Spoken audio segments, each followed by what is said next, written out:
Hey guys, Brian, Learning Silver and Gold here. I just wanted to do an update here. So if you saw my last video, I ended up trading in those 9 1/4 ounce, the St. Helena, New Guinea coins that I got out of my IRA. So I went to a couple of local corn dealers today, and so what I ended up doing was I was wanting some cash back to kind of build up my reserves, as you can see here. So ended up being a little over 2,000 cash. But I also saw this beautiful St. Gaudens at my local vendor, and it's actually a 1907. So 1907 is the first year. Okay. And so I saw that, and that was been on my list. That's actually my first St. Gaudens in my collection. So I'm proud to say I've got my first one. It was tempting though, because they also had two $20 of the $20 double eagles in there too, to look. And one in particular was in better shape than the other one, but but this one was, definitely, high on my list. And although I don't have a $20 Liberty, I do have some $10 and a $2.50 one of stuff too. So again, it's something that was new to my collection, and something I had been wanting to get, been planning to get eventually and stuff. So proud to add this, to my stack. Also, although the other dealer didn't have any silver buffaloes, I had to go to another coin shop. I went over there to see what else they had is for gold and silver. He didn't have much gold at the other one yesterday, but he did have at least. Usually they always have buffaloes.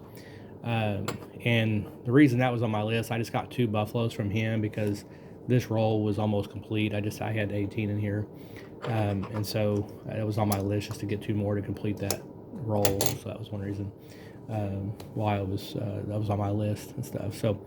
But yeah, so this is something that I've been looking forward to adding, and then I wanted to mention as well. I just heard recently that a person was kind of talking about the collapse and how it might look like, and I find all that discussion very intriguing and important to for me to understand, and so I also want to relay what I heard to y'all, so that maybe they'll help you in your preparations.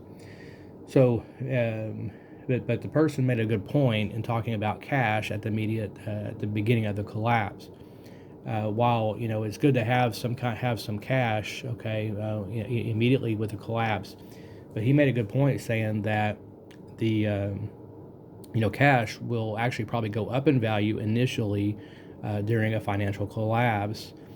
It'll actually be worth probably more having physical cash in the beginning. But he said that'll probably, in most cases, that'll probably last 1 to 2 weeks before basically the bottom falls out on cash, and people realize cash is worthless. Okay, so and I think that's important to understand that.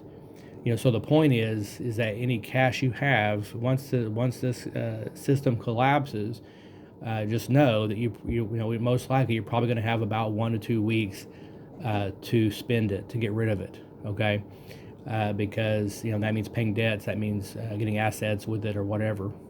But pay your rent or mortgage or whatever you can with, go buy groceries, things like that.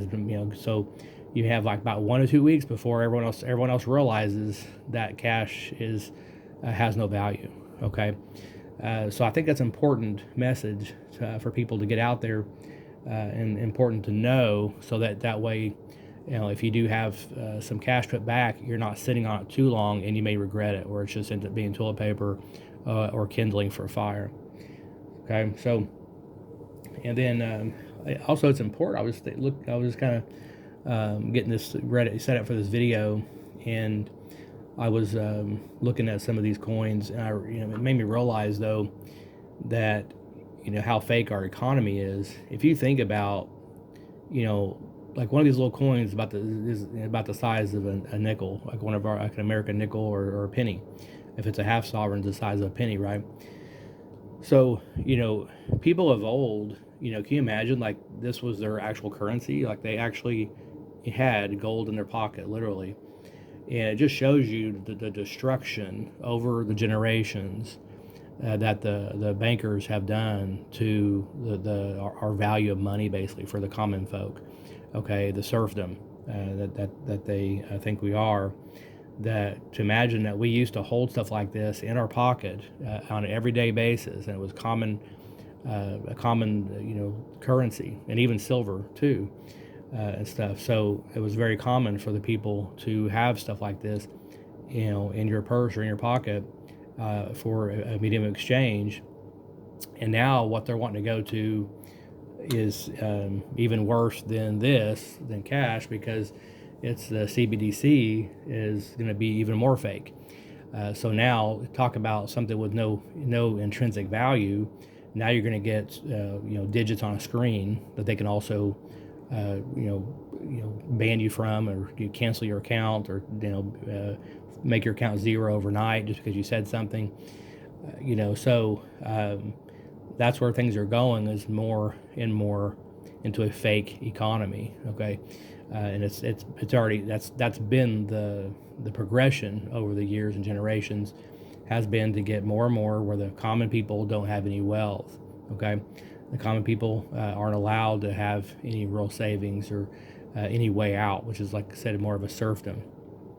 Okay, it's basically it's a neo-feudalism model of, there's only the super rich and the poor serfdom class that's left standing at the end. Okay, so and I've talked about before, but biblical money is gold, especially, but gold and silver is biblical money. Okay, so just something to think about. And but yeah, something about, so keep on stacking, guys, and just if you hear good advice like that, please share to the group and stuff, so that we know what's going on out there and stuff as well. Okay, so hey, keep on stacking. Talk to you soon.